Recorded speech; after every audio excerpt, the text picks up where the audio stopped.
everyone.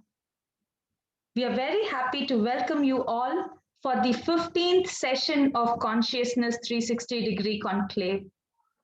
We will start the program with a Turiya meditation.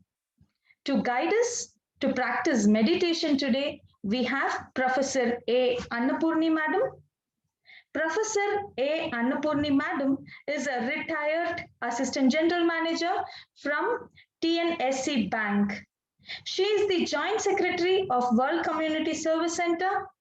She is the Secretary of Sri Vedatri Maharishi's College of Yoga, and she is also the Treasurer of Indian Yoga Association, Tamil Nadu State Chapter. We request you, Madam, to conduct the meditation for us. First meditation conduct చేస్తారు. Meditation తర్వాత speech.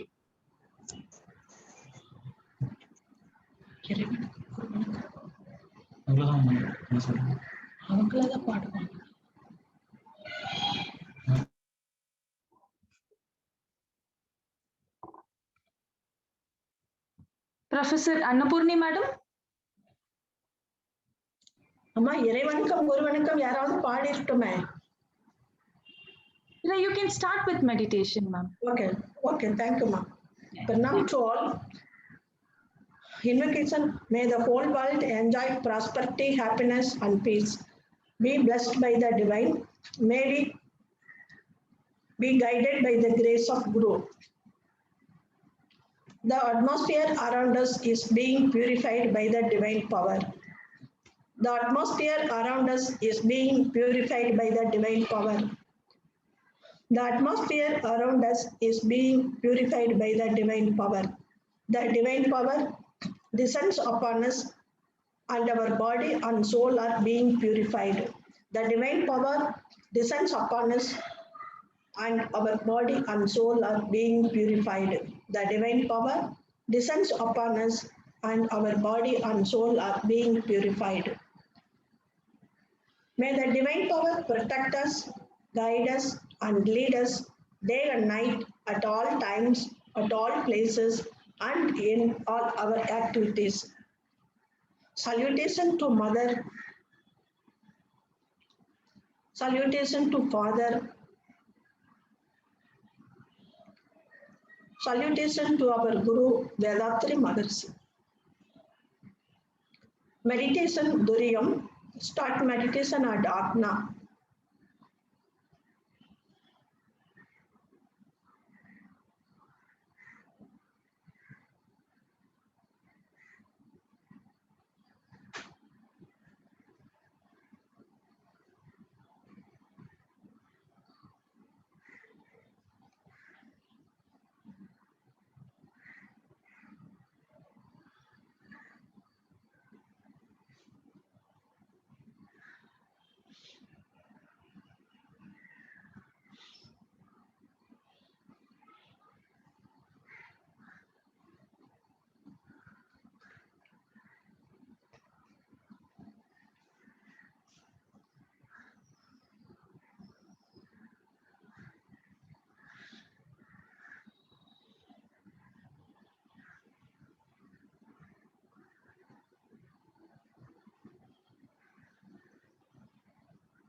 Duriyam,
வாழ்க வளமுடன். Be blessed by the divine. Let us conclude the meditation. May the divine energy spread throughout the body. May the body and soul be purified.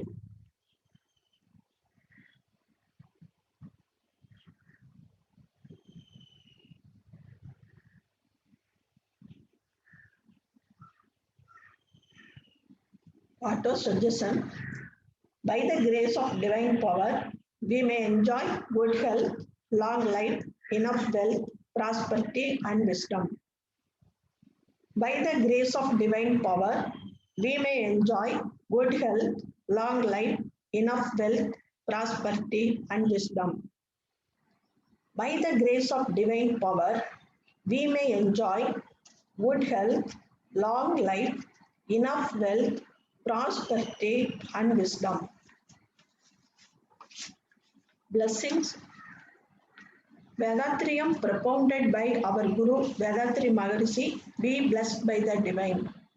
Let us bless World Community Service Center be blessed by the divine. Let us bless Temple of Consciousness at Aliyar be blessed by the divine. The Department of Research and Development Center Aliyar be blessed by the divine. Let us bless the Sky Trusts and Meditation Centers all over the world be blessed by the divine. Let us bless Vedatri Maharishi College of Yoga, Tiruvannur, Chennai be blessed by the divine. Let us bless Tamil Nadu Physical Education and Sports University, Chennai be blessed by the divine. Let us bless Meenakshi Academy of Higher Education and Research, Chennai be blessed by the divine. Let us bless all the participants who are assembled here be blessed by the divine. Twofold moral culture. I in my lifetime will not cause any sufferings to the body or mind of any person. I will strive to miseries of others to the extent possible. I in my lifetime will not cause any sufferings to the body or mind of any person. I will strive to the miseries of others to the extent possible. I in my lifetime will not cause any sufferings to the body or mind of any person. I will strive to the miseries of others to the extent possible. வாழ்க வையகம், வாழ்க வையகம், வாழ்க வளமுடன். Be blessed by the divine. World prayer. May the leaders of every nation intuitively attain divine realization. The boundaries of all nations guarded by a force of common to every country. May all men live without rancor or fear, working for a living. All wars disappear. May the people all over the world find lasting peace which fills their mind. Rain blessings. May there be rainfall in adequate strength so that lakes, ponds, wells, and rivers are filled with the brim. May people live in prosperity through ennoblement of character.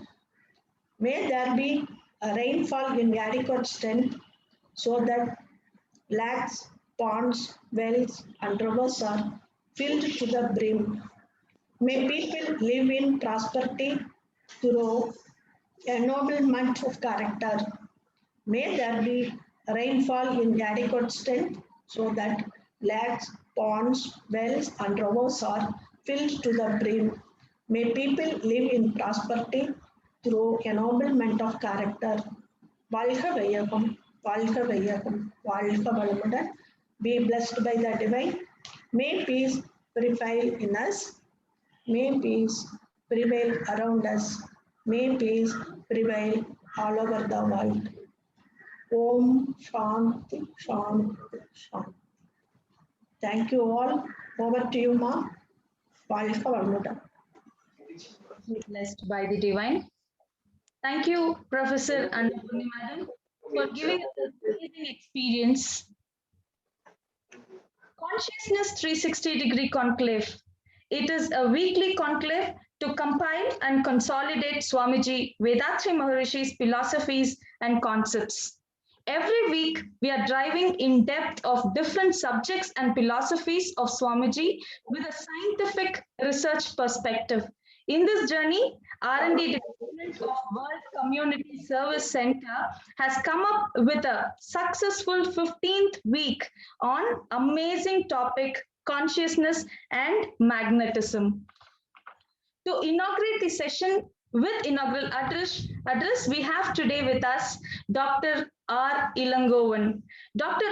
R. Ilangovan, sir, is the professor and head faculty of Yoga Sciences and Therapy, Meenakshi Academy of Higher Education and Research, deemed to be University, Chennai. He has 38 plus years of teaching experience in yoga.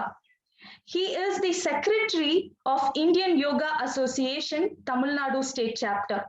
Also, one interesting message about Professor Dr. Ilangovan sir is that he has served as the witness observer of our recent Guinness World Records, nominated by the Organization of Guinness World Records for the most live viewers for a meditation lesson. Welcome you, sir. Thank you.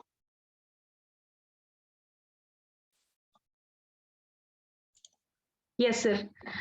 We request you to give the inaugural address, sir. வாழ்க வையகம், வாழ்க வையகம், வாழ்க வளமுடன். Good evening to one and all.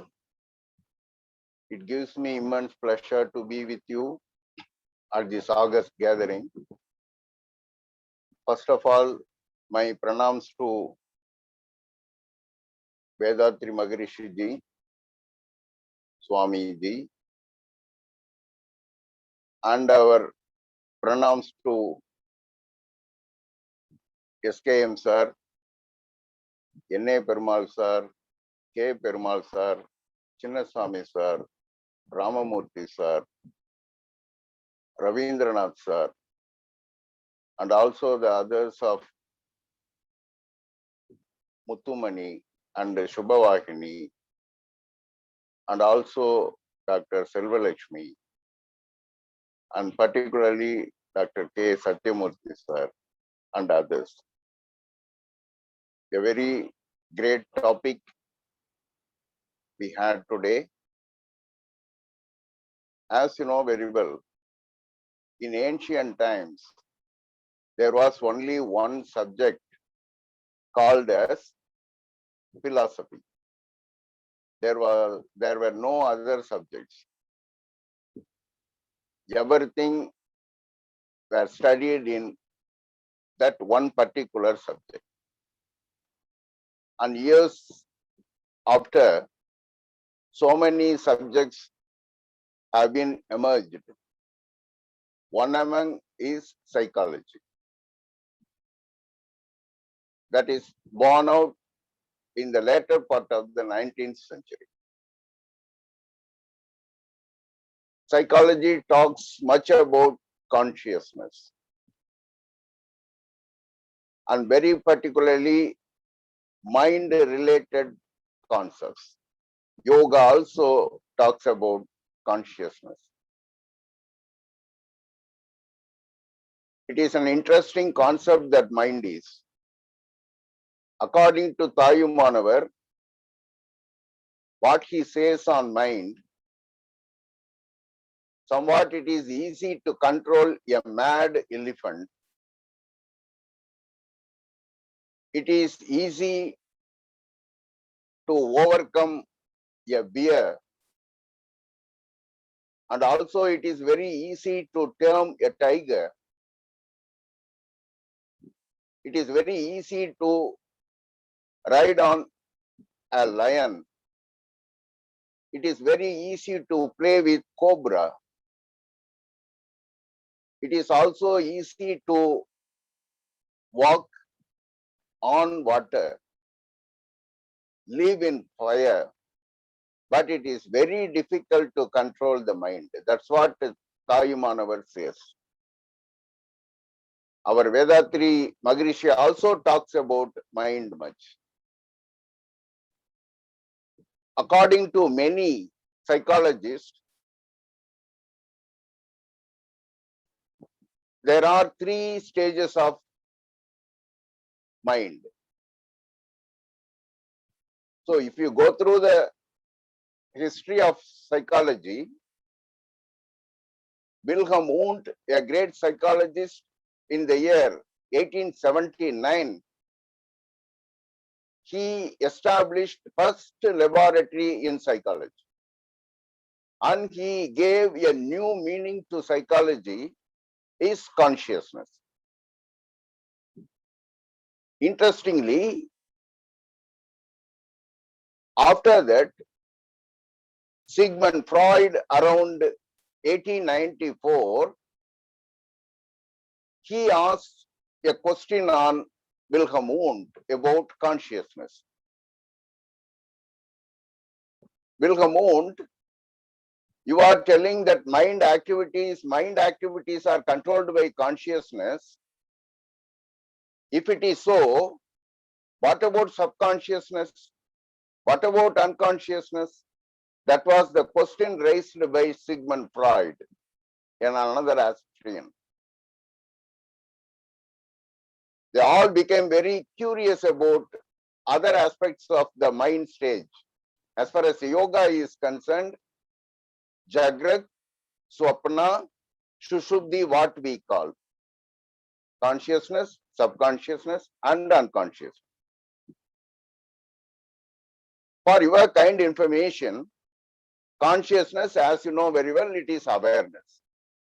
Regarding subconsciousness, it is a storage of memories. That is, information stored, and whenever we need, it is accessible. That is subconscious.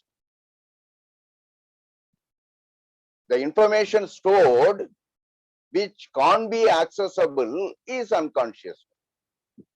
That is, unconsciousness is the repressed feelings, repressed thoughts, repressed mind functioning, repressed emotions, repressed past unpleasant experiences.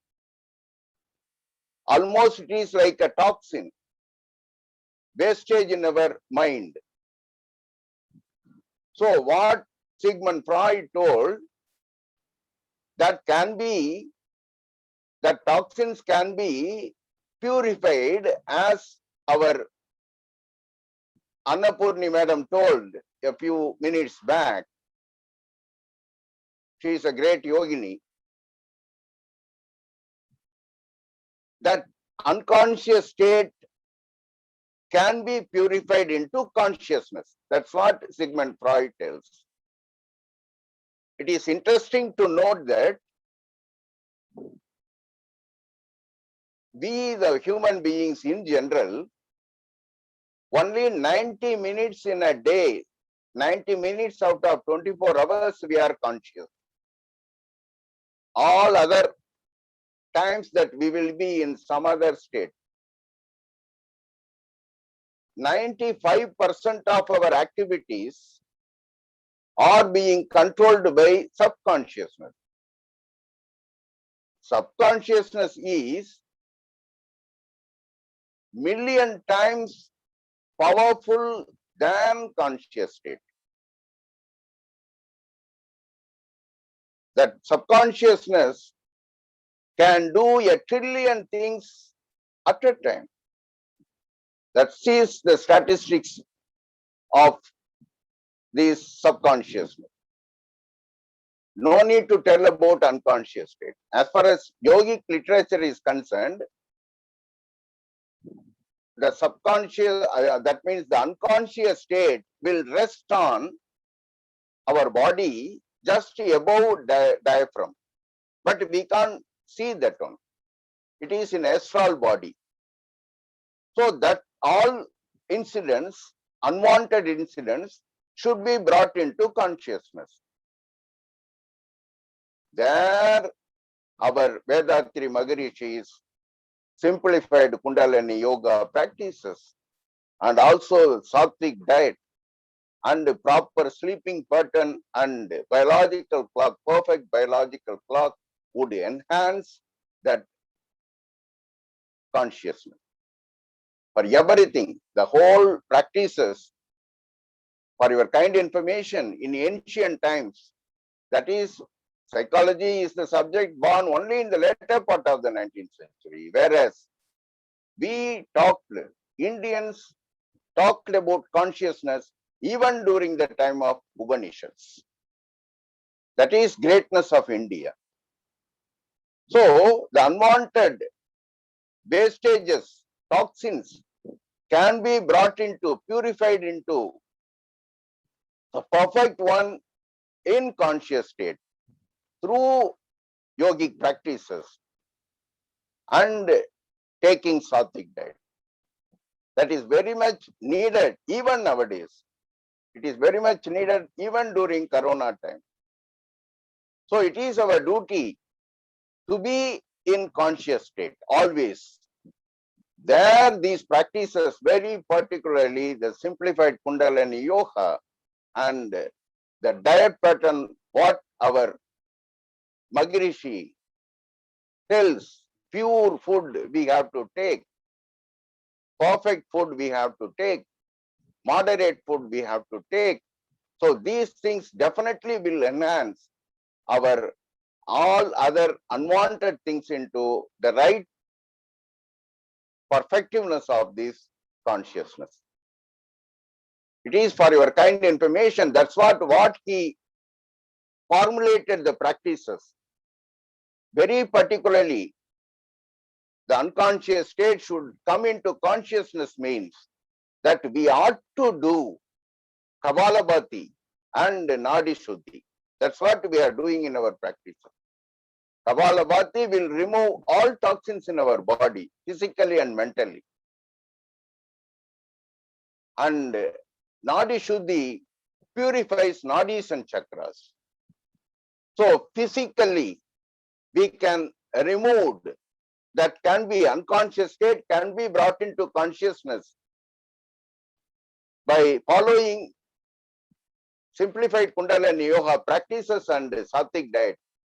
Whereas our psychological areas, that's what Patanjali tells, kleshas, we have to overcome the afflictions and unrestfulness.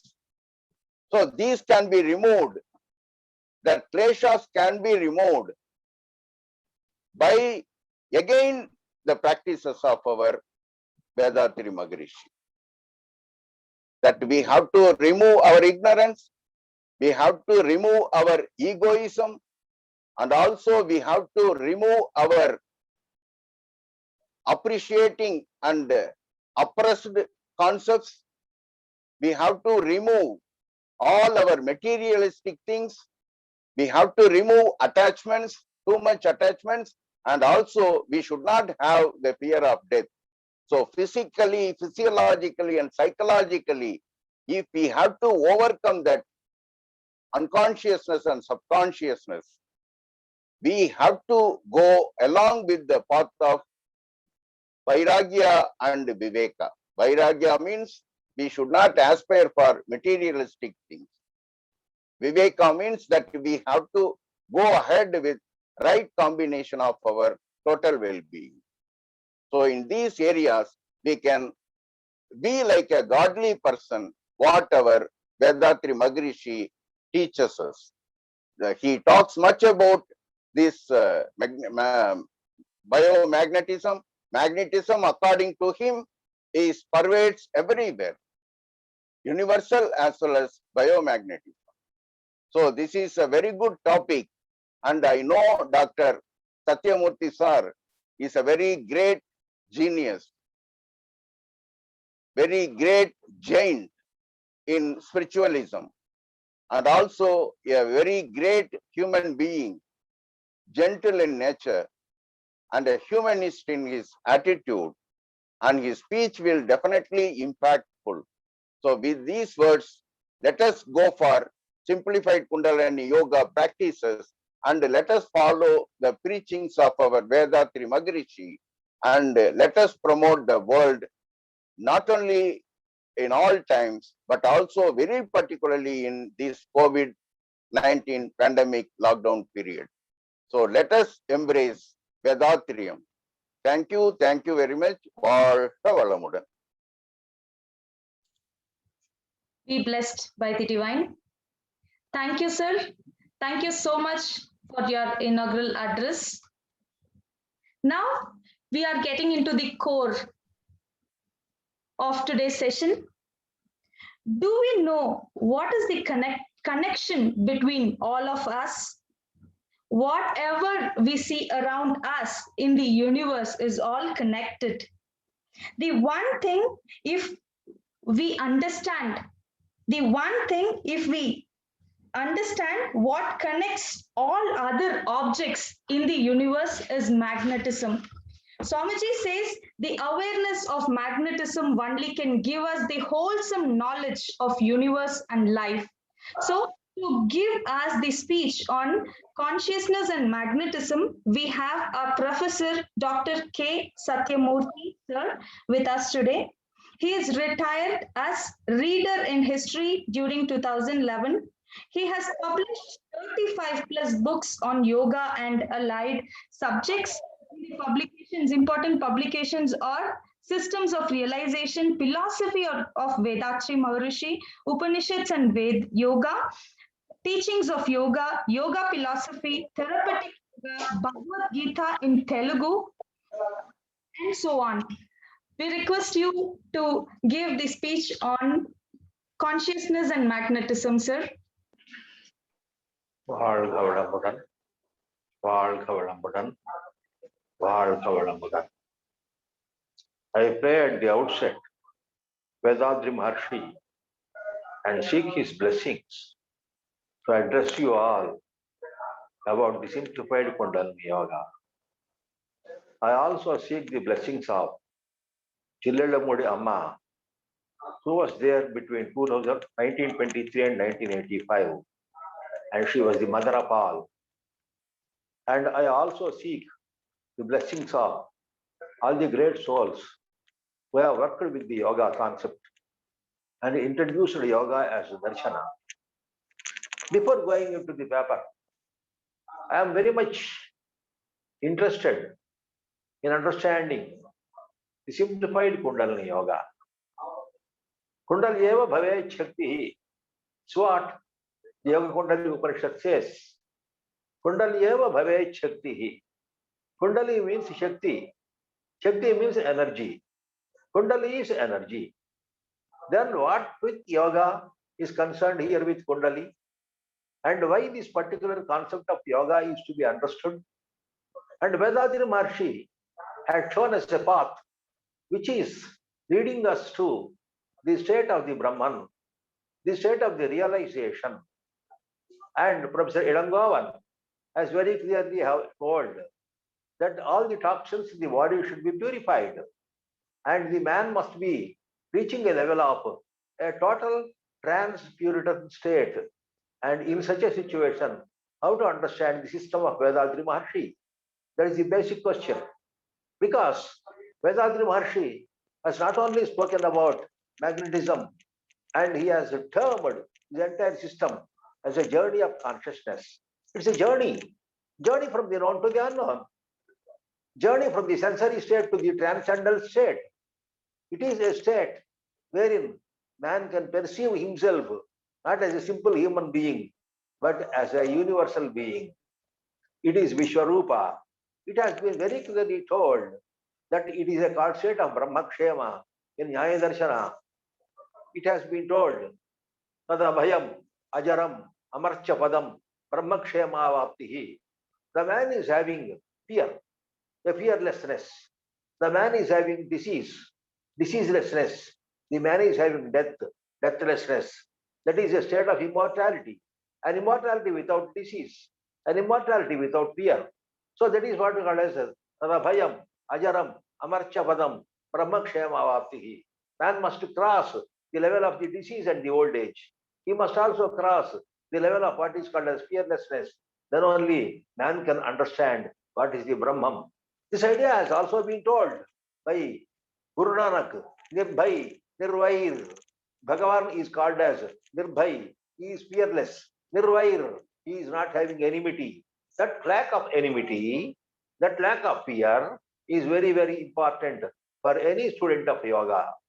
And Vedadri Maharshi is very kind enough in order to bless the living beings with his simplified Kundalini Yoga. I will limit in this particular paper to understand the consciousness and magnetism. I will just go on reading a paper what I have already presented. So I will explain some of the places where it is very much essential. Consciousness and magnetism play a vital role in any yoga system. The modern yoga systems give importance to consciousness than to the state of samadhi. How Master CVV, Aurobindo, and Vedadri Maharshi opined. Master CVV was at Kumbhakonam up to 1922, and he has found what is called as Vrukta Rahita Taraka Raja Yoga. And Aurobindo was there at Pondicherry. He has supported integral yoga. And Vedadri Maharshi, who is a contemporary to them, he has given simplified Kundalini Yoga. Why this is needed here? Consciousness is considered to be all pervading and penetrating. It is within and around all the living mass and non-living mass. Then the basic question is how to understand consciousness and magnetism separately and also particularly. This forms the foundation for the observations. So here there are two things. One is the consciousness, which is not specifically defined even to this day, which is not identified and understood, but it is all pervading, pervasive, sensible, sensuous, transcendental, and even beyond also. That consciousness is there. In such a situation, how to understand that consciousness?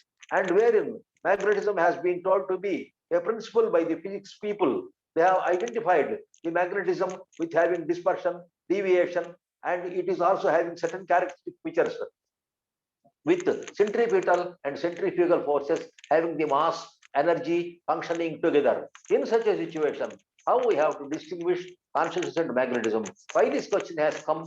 Why we have to understand consciousness and magnetism put together? Vedadri Maharshi, the founder of modern yoga, has spoken about the non-verifiable philosophical concepts and verifiable scientific concepts. He has developed the scheme of science of divinity by a conscientious merger of the philosophical and scientific aspects. So Vedadri Maharshi had understood the world is totally governed by the laws of the science. The body is also governed by not only the laws of science, but also the law of the nature and also the cosmic energy. In such a situation, how to assimilate a science which is developed by the man, a nature which is developed by the energy, and the energy which is developed by the vacuum. What is the relation between the vacuum, energy, and the mass? How they are functioning together? They are joining together, and at the same time they are detaching together. That joining and detaching, conjunction and disjunction, they are all only due to the functioning of what we call as the magnetism. Maharshi has introduced for the modern world, which is under the spell of the supremacy of technology and being taken over by the dwindling psychosomatic factors like stress, which is basically journey of consciousness and popularly called the simplified Kundalini Yoga. Kundalini Yoga has been very detailedly expressed in most of the Upanishads like Yoga Kundalini Upanishad. The concept of Kundalini is very much discussed as Kundalini Tantra. There were famous people like Ramakrishna Paramahamsa of the 19th century, and also the latest people like Amma Jileda Modi. They had made very detailed comments on Kundalini. Kundalini is understood to be the serpent force by most of the Western thinkers, and they have tried to understand the puzzle of understanding the Kundalini. What is Kundalini? Kundalini is nothing but an energy encircled within itself, as itself. So that is like what is called as entwining and intertwining in its own way. If the electron, proton, and the neutron are joined together, it is Kundalini. If we speak in terms of modern physics, Maharshi has identified consciousness as one of the characteristic features of Brahman, the other three being plenum, force, and time. It must be understood that the consciousness functions as an integral unit of plenum with a specific degree of force over a period of time. Thus, these four dimensions are playing a vital role in understanding the role of consciousness. Vedantri Maharshi had gifted the world with what is called as the science of divinity, that is Brahmajnana. In his Brahmajnana, he has told Brahman is having four qualities. One is plenum, another is force, and another is wisdom or consciousness, and another is time. So that means man is functioning on the basis of the time, and man is functioning with the wisdom, and man is forced or driven by the force, and man is getting everything from the plenum. He is with the plenum and outside the plenum. He is within the plenum and away from the plenum. He is one with the plenum and one in the plenum. In such a situation, how he is different from the plenum? But it appears that he has been totally separated from a cosmic identity, and he is in a bio scenario, and he has to reach the cosmic scenario through certain etheric or atmospheric travel, and that particular travel has been told to be the journey of consciousness. And this journey of consciousness is considered to be having a very important part, because the simplified Kundalini Yoga has been a conscientious appreciation of all the senses, integrating within. Earth integrated into the fire, water, water and earth integrated into the fire, fire, water and earth integrated into the air, and all these four integrated into the sky, and the sky is integrated into ego, ego integrated into the Mahat, Mahat integrated into the supreme vacuum. This is the system, what we have to understand. This is a process of multiplied integration from the visible to the invisible state, from the verifiable to the non-verifiable state, from the conscious to the unconscious state or transcendental state. We have to understand the journey of consciousness. Maharshi spoke of the entire practice of yoga as journey of consciousness based on exercises, introspection, meditation, and silence. Here Maharshi gives four stages. One is exercises. They are related with the physical body. Introspection, it is related with the thought process. Meditation, it is reaching the threshold of the vacuum, and the silence, it is merging with the vacuum or integrating with the vacuum. This is all a process from the faith to the understanding, and understanding to the realization. Maharshi has approached the ultimate fact of consciousness with an altruistic approach, and he wants to find out the truth of the truth and the ultimate of the ultimate. It must not be simple verbal statement. It must have a specific phenomena called the experience beyond the senses and mind. The simplified Kundalini Yoga is an ascending march into the energy field, Shakti Kala, and universal field, Shiva Kala, through the transgression of the impact of the zodiac, Dvadashanga. Maharshi has given us a Turiyatita state. That particular Turiyatita state is the beyond the fourth. Where is the first one starts? The awakened state. The second one is the dream state. The third one is the deep sleep. And the fourth one is Turiyatita. If we reach that particular Turiyatita state, we will cross the level of all the celestial bodies. How this particular Nicholas Copernicus and these people have described the astral bodies, the celestial bodies. We have to cross the level of the celestial bodies. It has been very clearly told that లోకంబులు లోకేశులు లోకస్థులు తెగిన తుది అలోకంబగు పెంచీకటి కవ్వల ఎవ్వండేకాకృతి వెలుగునతని నే సేవింతున్. This is a great statement from Bhagavata in Telugu, wherein he says, after the detachment with the lokambuలు, the words, lokeshulu, the lords of the words, lokasthulu, the members who are inhabitants of the lokas, tegina తుది, after their dispatchment, alokambagu, where there is no world at all, పెంచీకటి కవ్వల, beyond a particular darkness, dense darkness, వెలుగు ఆత్మమూలు అతని సేవింతున్. Who is shining there? Atmamolu is the root of the soul. He is the root being the soul. He is the root and the soul of the entire creation.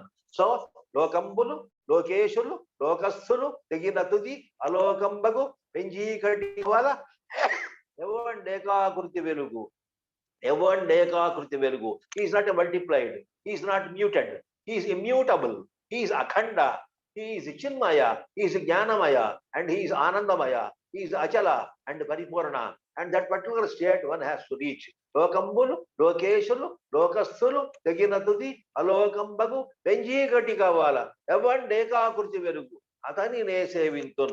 So he is considered to be, and this particular process is achieved in the meditation, crossing Dwadashanga, and after Dwadashanga, the sun, the moon, the sun, the moon, and also the Shivagala and the Shakti Gala. How we are reaching, how to enter the energy field and the universal field. This is what Maharshi calls the journey of consciousness.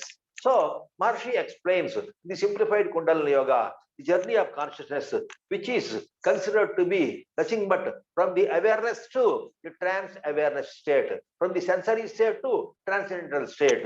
The understanding of consciousness is variedly found nowadays, and many psychiatrists, psychologists, and others are also trying to give different definitions and make a study. Professor Edengovan, in his inaugural address, he has told how the psychology and the philosophy of mind has developed in the late 19th century in Germany and Austria, and how Sigmund Freud and his previous people and the followers have explained and tried to understand consciousness in more materialistic terms. But actually, the concept of consciousness has been very clearly told in the Upanishads. Particularly, the Upanishads are speaking about the state of consciousness. Mandukya Upanishad, it is more speaking about the concept of consciousness.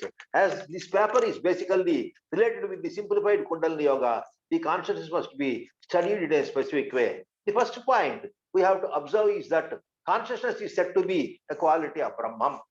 So, according to Vedadri Maharshi, consciousness is a quality of Brahman. It is not different from what is called as Brahman in the Upanishads. Brahman is philosophical entity, and consciousness is also philosophical entity. So, we have told a particular path, a method of approach, that is the divine science. Non-verifiable philosophical terms and the verifiable science terms. So, if we take both these terms, consciousness is a philosophical term which is considered to be a characteristic feature of the Brahman along with the plenum, force, and also time, and they are all non-verifiable. The human body and mind, which are instrumental in the simplified Kundalini Yoga, are merely biological, and they are compact union of the mass and energy. So the body is fully mass and energy. The involvement of mass and energy naturally opens a light for what is called scientifically magnetism. So now we are understanding the concept of form. It is Rupa. Rupa is having Shakti. Rupa means the physical elements. Shakti means the energy. And according to Chillalamudi Amma, she says that Rupa and Shakti, they are both interdependent. Rupa is dependent on Shakti. Shakti is dependent on Rupa. Both these people have lived in the same time. Both these people have discussed about the consciousness, and that is why I am trying to compare points that are told by Chillalamudi Amma also. Chillalamudi Amma clearly have spoken that consciousness is all pervading, all pervasive, all penetrating. The same is also the opinion of Vedadri Maharshi, and that is why I am trying to make a comparison here also, who is contemporary but not known more in Tamil Nadu. The involvement of mass and energy naturally opens a light for what is called scientifically magnetism. Thus, there is an inevitable interconnectivity between consciousness and magnetism. So, magnetism is verifiable. It is a physical mass. It is having dispersion and deviation, and that it is also having a direction.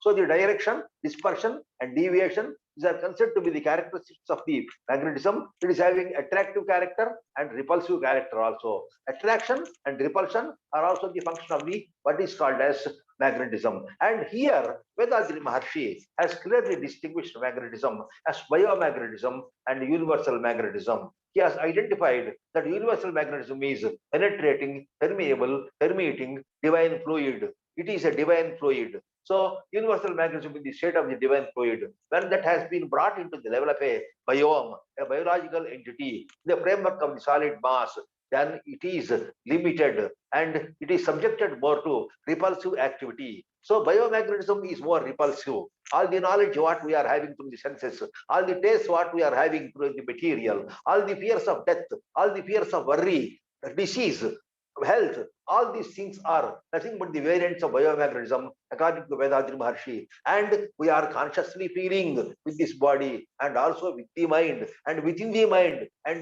being beyond the mind also. Here, I try to go further. The body, according to Patanjali Yoga Sutras, is composed of 5 elements and is having the qualities of Prakasha, Kriya, Siddhi. Patanjali Maharshi in his Yoga Sutra has clearly told about Prakasha, Kriya, Siddhi, Sheelam. Sheelam means character. The body is characterized by Prakasha, Kriya, and Siddhi. Prakasha means radiance, Kriya means function, Siddhi means stability. The body is a stable mass functioning through the movement of air and is ignited with the planetary radiation. Thus, the body presents terrestrial, gaseous, and photonic identities.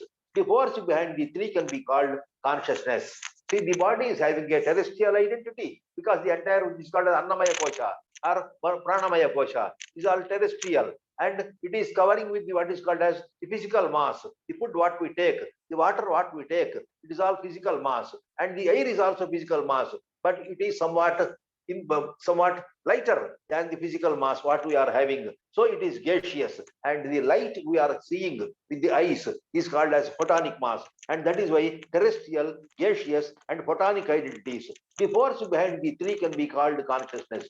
If an attempt is made to understand yoga not as a mystic identity leading to Kaivalya or psychosomatic dimension being qualified by the synthesis of the functions of bioconsciousness, Chittavritti Nirodha, but only as an interaction and interaction within mass, one can understand the key role of the terrestrial, gaseous, and photonic aspects. Here, I am not going into the contradiction about consciousness.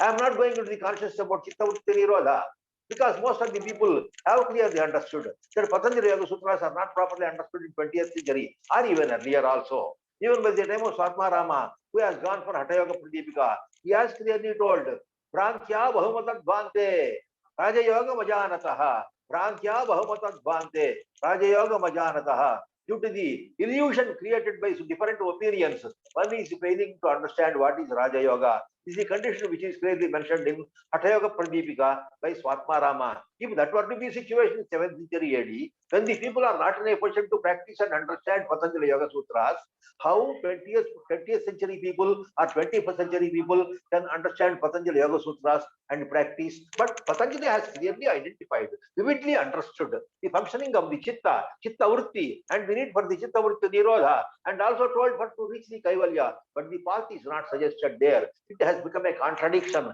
So that is why we are not in a position to probe into those particular problems, and that too with a minimum knowledge of English and not having a proper understanding of the then Sanskrit language.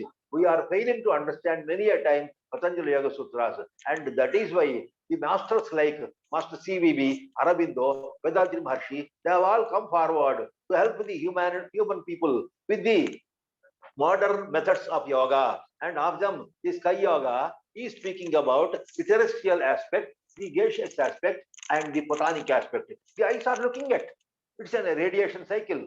The nose is taking the air, it is gaseous cycle. The food is taking the mouth, it is the what is called as the terrestrial cycle. So these three cannot be ignored by any person. Even though he is so much logical, he cannot ignore these three. Without these three, light, air, and food and water, man cannot survive. When he survives, then yoga comes. Otherwise, what for the use of yoga? The survival of the human consciousness from the sensory stage to, from the visual and sensory stage to the transsensory stage, transcendental stage. It is the journey of consciousness. And here, the terrestrial aspects are promoted by the food and water, and the shape and qualities and vasanas are acquired through the terrestrial identities. They are basically geomorphic and geomagnetic, and they are characterized by centrifugal forces. They function as the negative dimensions of the body. They are subjected to pressure, liable for change, controlled by the process, dominated by youth and old age, decayed by pain and disease. This dimension functions as the negative element of the human battery. these terrestrial elements are subjected to deviation, dispersion, and influenced by refraction. That is why the world which is one appears to be many and multiplied. If you take a white light ray passing through a prism, there will be refraction. It will be resulting in VGR. That means all 7 colors are created from the whiteness. In the same way, the world is appearing to be so much colorful, delightful, merryful, and illusionary because all the colors are nothing but reflection. The world is the best example for the refractive error. What is there explained in physics? The terrestrial elements are subjected to deviation, dispersion, and influenced by refraction. That is why the world which one appears to be multiplied, one and multiplied, it is said to be the Maya or illusion by some of the Vedantins. But Vedantini Maharshi identifies the same as the impact of forgetfulness, which he understands as Maya. The terrestrial elements from the classical yoga work called Sola Deha and is having characteristic features like Panchakoshas, 5 sheaths of the fame of Taittiriya Upanishad, Annamaya Kosha, Manomaya Kosha, Pranamaya Kosha, Vijnanamaya Kosha, Anandamaya Kosha, and also the 6 nodal centers representing the 5 elements and beyond: Mooladhara, Swadhisthana, Manipuraka, Anahata, Vishuddhi, Agnya, and others. All these things have been identified. The terrestrialism is totally understood to be cognitive, and cognition is the basic quality of the terrestrial aspects. The human body recognizes, distinguishes, and discriminates, whom Maharshi calls as cognition, discrimination, and experience as order of function in all the living beings. He has identified pattern, precision, and regularity to be the non-living and living alike. But in the living only, he is identifying what is called as cognition, discrimination, and experience. This is the stage where the man is conscious, aware of the objects, vibrations, senses, sensations, and something intervening. The terrestrial aspects play a vital role in determining the surrounding pressure force, which is basically atmospherical in origin and provocative in function. Thus, any consciousness at the terrestrial level is provocative and pressurizing. That provocation is called the desire, and the pressure is called the Arshad Vargas: lust, anger, greed, attachment, vanity, and coercion. They are the result of egotism over the 5 elements. Thus, consciousness is intimately connected with the biomagnetic currents of the human body, with the impact of refractive error. So here we must understand very clearly that Vedanta Maharshi speaks about the 5 deeds, and all these 5 deeds are biomagnetic functioning. The pain, disease, death, they are also considered to be biomagnetism. They are created from the sexual vital fluid, according to Vedanta Maharshi, and biomagnetism is considered to be very, very important functioning forces among the 8 basic aspects of all the organisms. So, in such a situation, this biomagnetism is very much intimately connected with the human body. The gaseous elements are the foundation for the astral body or Sukshma Sharira. This is controlled by the movement of the air. The air in the human body is called to be Prana, Apana, Yana, Udana, Samana. So, according to our classical yoga text, the air is called as five types: Prana, Apana, Vyana, Udana, Samana. And 5 auxiliary airs named Naga, Kurma, Rukara, Devadatta, and Dhananjaya. The chemical analysis is not the part of a yogic study which reflects the air. The components of the air are totally controlled by conduction and influenced by reflection. The heavy human body is literally moving with the impact of the air through exhalation and inhalation. The ascension of consciousness can become more ethereal than terrestrial when the gaseous elements are controlled. This is the starting point for what the yoga books refer as pranayama. So, why pranayama has come into understood? The body is having sthiti, kriya, and prakasha. In the concept of kriya, the entire physical body, the physical mass, which is fed through the food and the water, which is controlled through the air, 5 varieties of air: prana, apana, vyana, udana, samana. The entire human mass is totally moving, or biomass is totally moving through the functioning of the air. That is why the controlling of the air makes a person to retreat from the visible to the air gaseous stage, from the terrestrial stage to the gaseous stage. So this is a stage wherein the consciousness is totally functioning through the thought process. The thought has a form and not having a form. This is called Sakala Nishkala state. Some of the texts of Tamil Nadu dealing with Seva Siddhanta and also other things, Sakala, Sakala Nishkala, and Nishkala states of the world.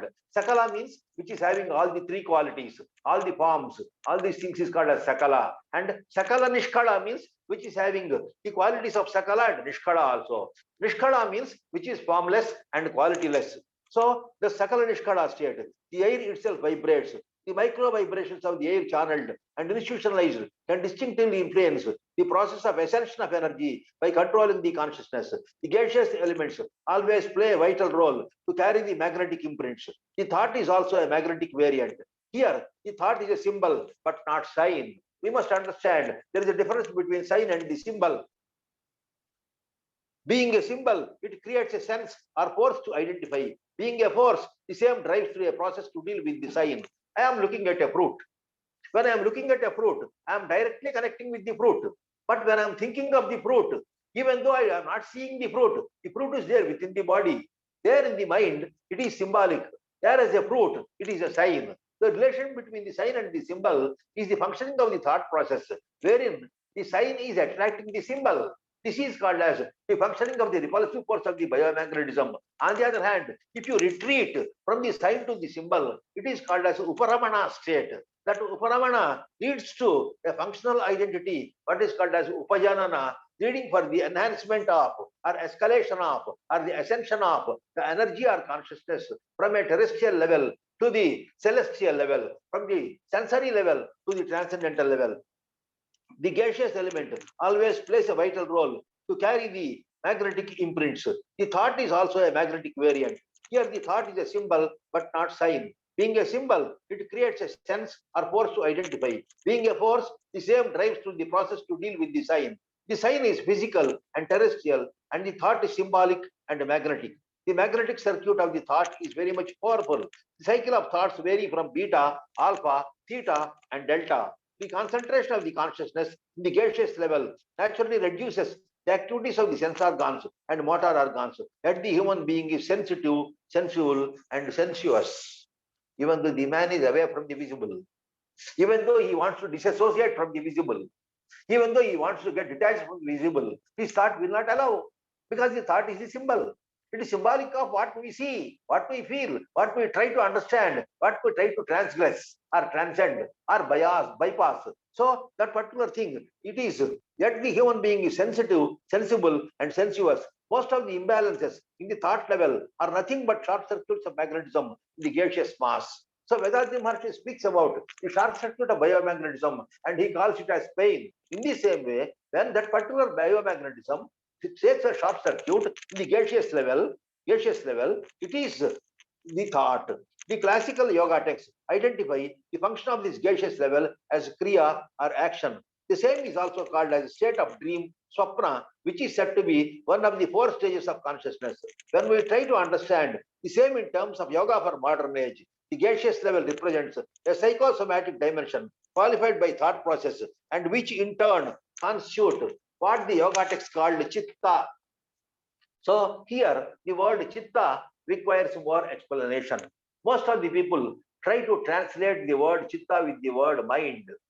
Many English translations have used chitta with the mind, but actually chitta has been very clearly defined in Yoga Kundalini Upanishad. Chitta is having 2 aspects. One is called as Vayu and another is called as Vasana. Vayu means the air. Vasana means the dispositions. Vayu and Vasana, they form chitta. When you control Vayu, Vasana can be controlled. When you control Vasana or disposition, Vayu can also be controlled. This has been clearly mentioned in the Yoga Kundalini Upanishad. The difference between the terrestrial aspects and the gaseous aspects is that the terrestrial are very much centrifugal, whereas the gaseous aspects promote centripetalism. They conduct energy to the perinucleic zone, and it is encompassing force and at the same time self-suppressive force. Being self-suppressive, the thought process is pressure created on the gas by gas through the gas. It creates a domain of consciousness which is free from mass, which is free from mass but controls the identity of cognition. All the sense organs and motor organs are totally brought under the impact of kriya. That is why pranayama is said to be a medium for the ascension of energy and the translation of consciousness from the mass level to the gaseous level. The physical mass is controlled and coordinated by asana, Shirasukham Asanam, Patanjali, which is qualified by stability. The gaseous mass is controlled and coordinated by pranayama. So we have crossed mouth to the nose. Mouth indicates the Annamaya Kosha, and this is Vayu in nose indicates the Pranamaya Kosha, and we enter the Manomaya Kosha, Vijnanamaya Kosha, and Anandamaya Kosha. The photonic aspects are within and beyond the network of the eye, the physical bioscale. The photonic aspects are qualified by radiation, and they are totally under the control of the solar energy dimensions. Herein, the consciousness is not absent. Even the solar energy, the consciousness is not absent. The energy is conducted through the air, will be merged with the vacuum, which is the center of the photonic element. It is light and luminance. It is beyond coercion. This marks a nucleic merger of the magnetism. The photonic aspect marks the state of realization. The photonic aspect is the threshold to universal magnetism and distinctive from the biomagnetism. So the photonic aspect is the threshold to universal magnetism and distinctive from the biomagnetism. This can be understood why Vedadri Maharshi speaks about the importance of Turiya meditation and Turiya Atita meditation. Turiya is the threshold to the Turiya Atita. It has crossed the level of the eye. Eye is the symbol for what is called as light. So when he crosses the light, enters the dense darkness, enters the signs of zodiac, which is he called as Dvadashanga. He has to reach the Dvadashanta. So the difference between Dvadashanga and Dvadashanta has been very clearly mentioned by Vedadri Maharshi in some of his publications in Anboli. And there he says that man has to cross the functioning value of the time, which is moving around through the 12 planets. That is Dvadashanga. And when he crosses it, then comes the Chandra and Ravi. And then we have to cross into the Shakti Gada. There comes what is called as the proper photonic identity. This marks the nuclear merger of the magnetism. The photonic aspect marks the state of realization. The photonic aspect is the threshold to universal magnetism and distinctive from the biomagnetism. Even in some of his experiences, Vedadri Maharshi says, even though one may not reach the Turiyatita level, if he concentrates more for so many years, specifically on Turiya, he will get the effects of the Turiyatita also. That means he need not enter into the energy field and the universal field by himself, but he can command himself, even being at the threshold, at the Turiya level itself.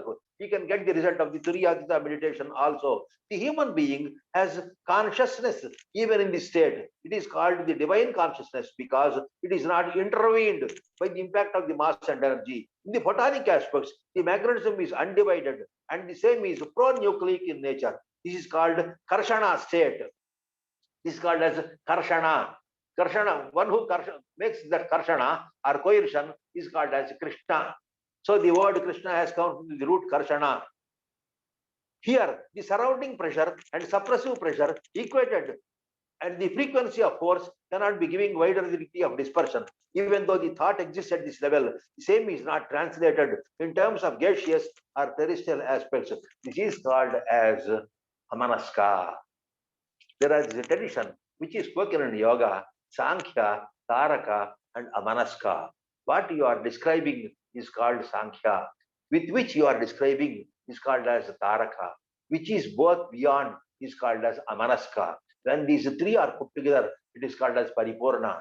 It has been told very clearly in some of the colloquial Raja Yoga traditions like Achara Paripurna Raja Yoga, wherein the Sankhya, Taraka, Amanaska, Chepe the Sankhyamu, Chese the Tarakamu, Suse the Amanaskamu. What we speaks is called, what we are speaking is called as Sankhya. What is doing is called as Taraka. What is looking is called as Amanaska. So Amanaska is not making the stillness of the body, how most of the people think, as Professor Radhakrishnan and others have spoken about Amanaska means stilling the body or stilling the mind. Mind cannot be still.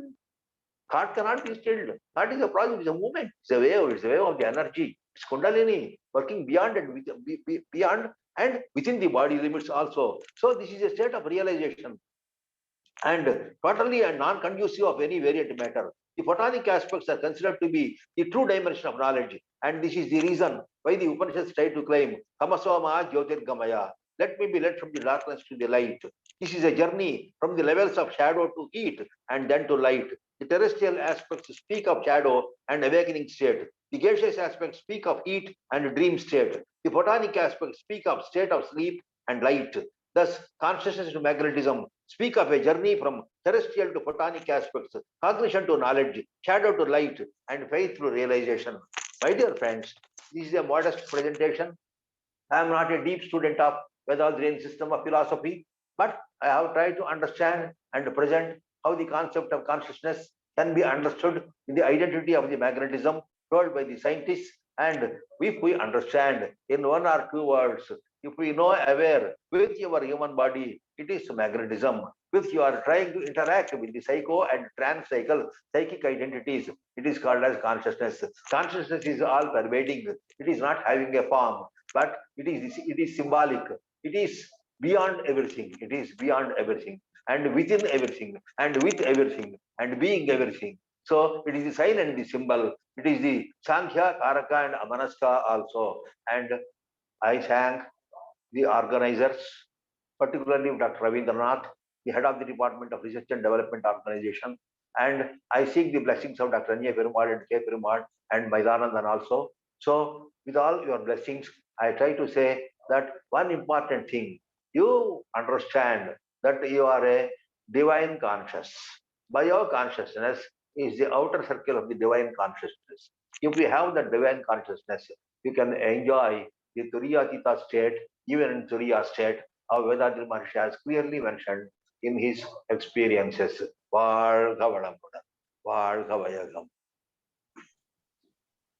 Be blessed by the divine. Thank you so much, sir.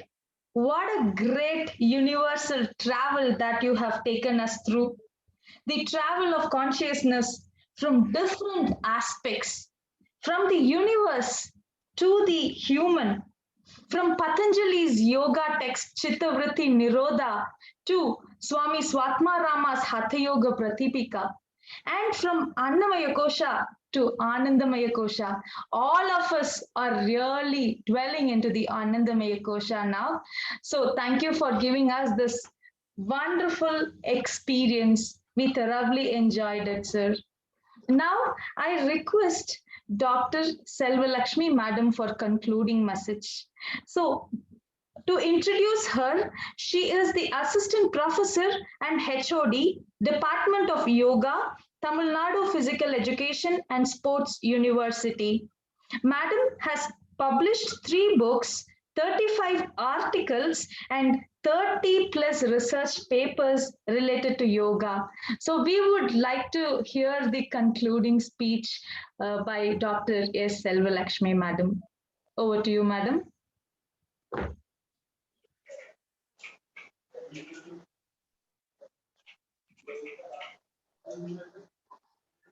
Am I audible? Can you hear me? Yes. Ma'am, audible. Thank you, sir. Thank you. The most respected president, all the directors and other executive members of Board of Management, World Vision Community Service Center, Haliar, and members, Board of Management from Vedatri College of Yoga. And today's inaugural session guest, Dr. Ilangovan sir, who is my beloved teacher, guru, mentor, I can say.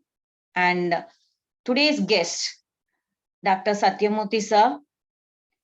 It gives me immense pleasure, and from my bottom of the heart, I pay my tribute and my gratitude to each and every one of you.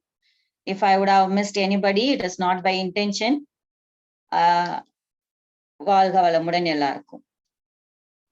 See, generally, after hearing the words of Satyamurthy sir, தமிழ்ல ஒரு வார்த்தை சொல்லுவோம் நம்ம பொதுவா மடை திறந்த வெள்ளம் அப்படின்னு. I don't know whether everybody has heard this. கண்டிப்பா தமிழ் தெரிஞ்சவங்களுக்கு இது தெரிஞ்சிருக்கணும். Of course, வேதாத்ரியம்ல இருக்கிறவங்க எல்லாருமே கண்டிப்பா உள்ள I don't know whether Satyamurthy sir can understand Tamil or not. Hope others are well familiar with Tamil. May I know, Satyamurthy sir, can you understand Tamil?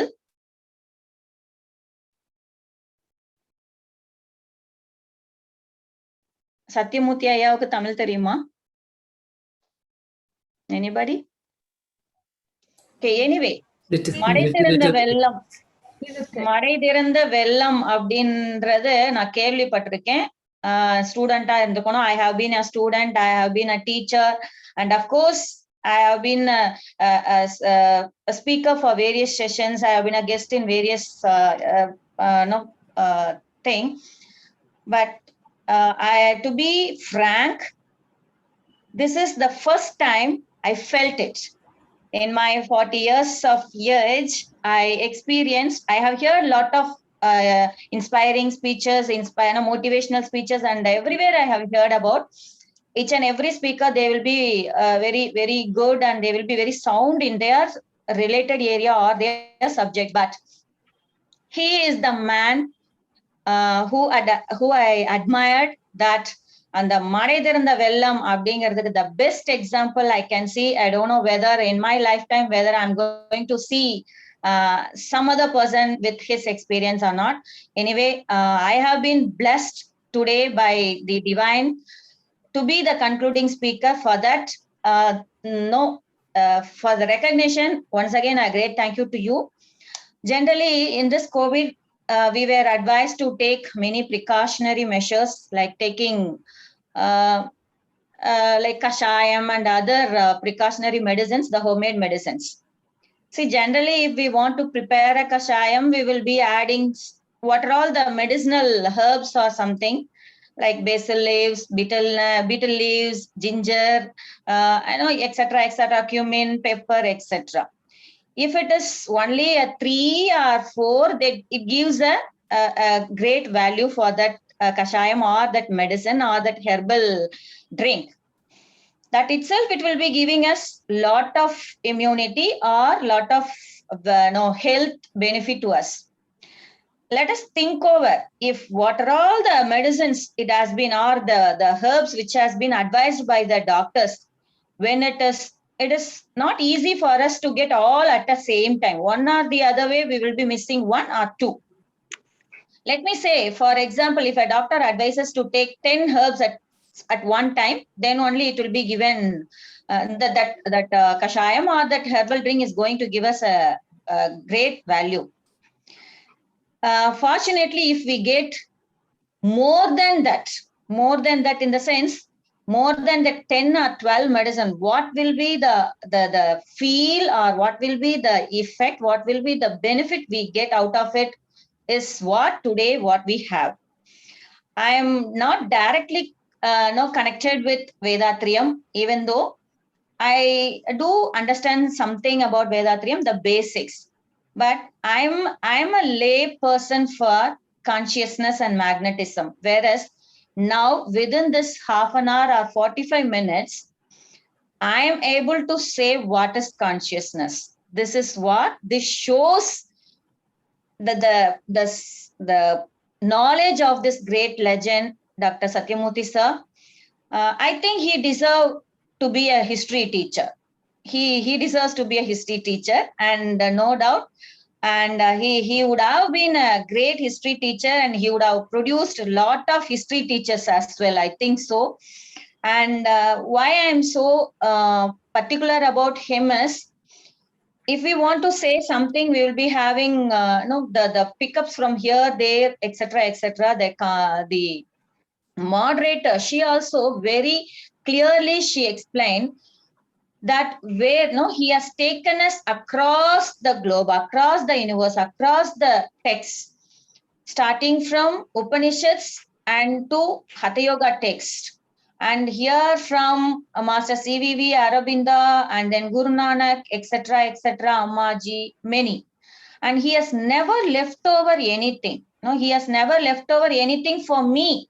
No, I have prepared to my little knowledge, my little brain. I had something in my mind about the koshas, doshas, kleshas, etc., where my guru teacher, Ilangovan sir, he has taken all the points in his inaugural session, and left over the entire thing he has spoken about everything in his speech. And the moderator for her, for her side, she has taken many things. Anyway, sir has never left over any point regarding consciousness and magnetism, whereas he spoke about the philosophy, starting with philosophy initially, And then Vedatri Maharishi Swami, he said about the non-verifiable philosophical concepts as well as the verifiable scientific concepts. We have to understand the difference. Very keen words what he have coined. Non-verifiable philosophical. If it becomes non-verifiable, then it gets into philosophical. When it is verifiable, actually it becomes scientific. No questions at all. We can verify it. Nobody will claim anything. So it becomes a scientific concept. So verifiable scientific concepts, he has very clearly stated. Teaching like a small child, the difference between sign and symbol, nobody else can give such a simple example with the fruit. With the fruit, how it differentiates the sign and symbol. When we see what it is, when we feel what it is, when we think what it is. So really, from my bottom of the heart, a great thank you to use sign and symbol with a small example. That is a very simple example, which is fruit. Then he has, started with all the photonic aspects. Now, starting with it is the added advantage that sir is very well, knowledge in not alone yoga. He is very fluent in Sanskrit, and he has not alone the knowledge in Vedatriyam, general yoga. He speaks about Patanjali. He speaks about Patanjali. He speaks about Swatmarama. He speaks about X, Y, Z, everything. This is how he has prepared us for his paper, and that is why he is able to pour like anything from his heart. Though in the beginning itself, he said that he is going to read his paper. It is only the person who has something inside can read the paper to this extent, not anybody else. Not all can present a paper like this. And with this, he starts with the Panchakoshas, where from Taittiriya Upanishad, the koshas have been very clearly defined. And from the koshas, and already kleshas have been defined by Ilangovan sir. He spoke about. Then it is about the major or the Pancha Pranas. Now, what is its role? And coming to the Upa Pranas, Naga Kurma, etc., all the Upa Pranas. He has a thorough knowledge in each and everything, where he has not simply stated that this is what, this is what, this is what. It is not like that. He has given an explanation. He has given a connection between the consciousness and what is the aspect. There he stands, each and everywhere, whether it is kosha, whether it is prana, whether it is from the text of pranayama, wherever the quotes have been taken, consciousness and magnetism have been very well coined, and it has been very clearly explained. Even a layman can understand what is meant by magnetism or this thing. And he had never left over the kriya also. Not even kriya, it was left over. He has clearly stated that the physic or the grass structure or the Annamaya Kosha, it has to be cleansed, whereas it is also a part of consciousness. So that has to be cleansed, and that is a function. This is where the kriya, it plays a role in the understanding of consciousness also. And he has never left over the waves, brain waves. We used to call it as alpha theta waves, and he has explained from where it starts and where it ends, how it has traveled and how it should move. So he has taken all the waves also, all the thetas, where it has to start and where, and the level of consciousness where it goes. And of course, thank you, sir, for giving us the clarity about chitta. Generally, chitta vritti nirodhaga, as you said. Maybe, here in this juncture, I cannot, define anything like whether it is that I cannot discriminate anything. it is generation by generation we are taking in this sense that Chitta Vritti Nirodhaka is about something about consciousness. But today you have given a wonderful, different meaning for that. That means it is, there is a wrong notion about Chitta. That means the translation, it has been given as mind. But whereas it has its two meaning as Vayu and Vasana, and what is Vayu and Vasana, how these two are interrelated and how it has to be, both has to be seen together. A wonderful and unimaginable explanation. Thank you for that, sir. And he has again, right from there, he has jumped over to the meditations of Vedatriyam, that is Turiyam and Turyadidam. He has explained how, where it starts, and from Turiyam to Turyadidam, how we have to travel, and from mouth to nose, and explain, step by step explanation has been given. And then he has given an prelude to this chakras also. He has never left over chakras. All the 7 chakras he has mentioned, and its association with consciousness. And moreover, we are very fortunate to have his points on this Shakala, Nishkala, and Nishkala also, where some of us may or may not be aware of it, but this was also touched and it was introduced by Sir. And this is what, again, a great inspiration for all. And with this, I think he has never left over anything. He has taken everything into his paper, though it is for a half an hour, that the entire universe has been brought into his handful, and it was very clearly in a simple language it was given to us. And with this, what I understood is, according to Vedatri Maharishi, the nature and the divine force is called consciousness. Hope so. I think that is what I have understood and I have read. And so there is nothing, we cannot go and search, we go in search of consciousness anywhere. The natural and the divine force, wherever, everywhere, as he said, it is everywhere. It is all pervading, as like the prana, this Vyana, the Vyana prana, how it is pervading all over the human being. Similarly, consciousness is all pervading. It is everything, I can say. It is everything. So this is what I understood according to Swamiji's words. It is the natural and the divine force which is called as consciousness. Of course, that consciousness, it has to be achieved. I mean, that has to be enlightened. I hope so.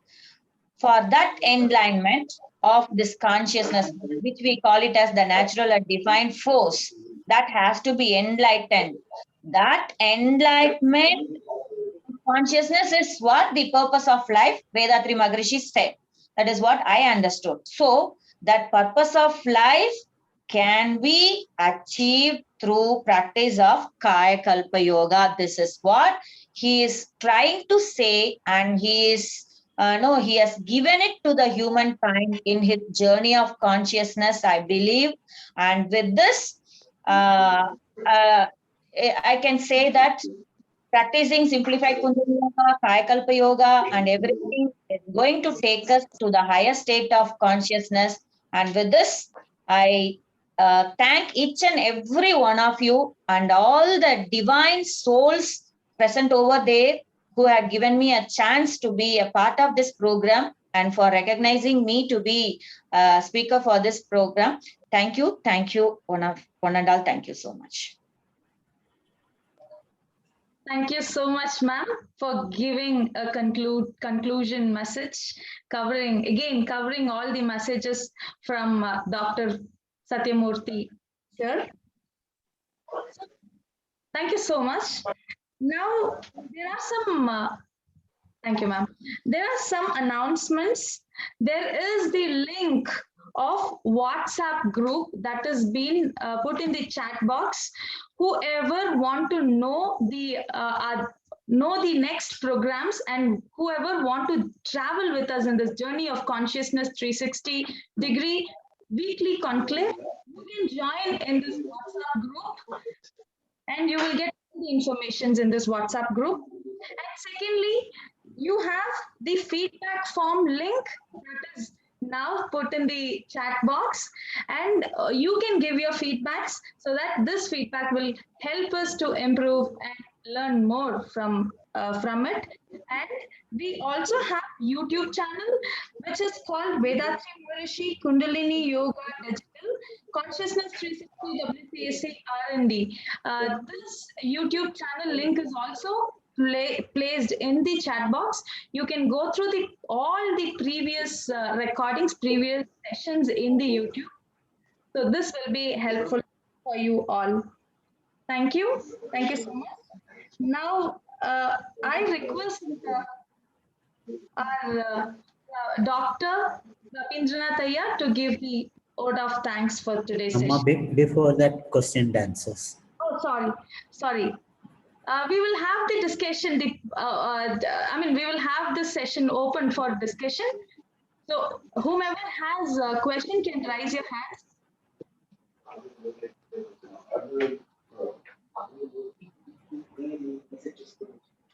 Professor Sir, Ravi. మాట్లాడడానికి Professor Ravi, sir. Question అడిగినప్పుడు Hello. You can ask your question. Yes. This is observation as well as a question for